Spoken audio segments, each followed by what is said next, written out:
Lalo Lalo movie આવ્યું છે.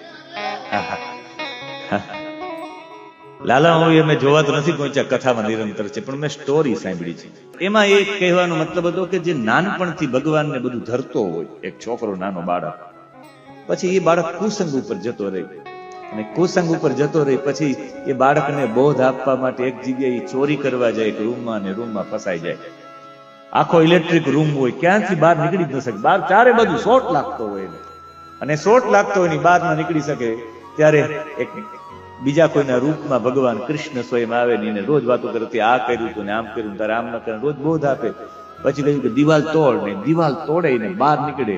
બહાર નીકળે ત્યાં એ જે ઓલો એક ખાલી સાંકળ નાનકડી લગાડી, ધારે તો તૂટી પણ શકે, પણ ભગવાન તમારી પાસે પુરુષાર્થ કરાવવા માંગતા હતા. તમે ભગવાન કોઈ પણ માધ્યમથી તમને પુરુષાર્થ કરીને આ કરાવવા માંગે, એવું એક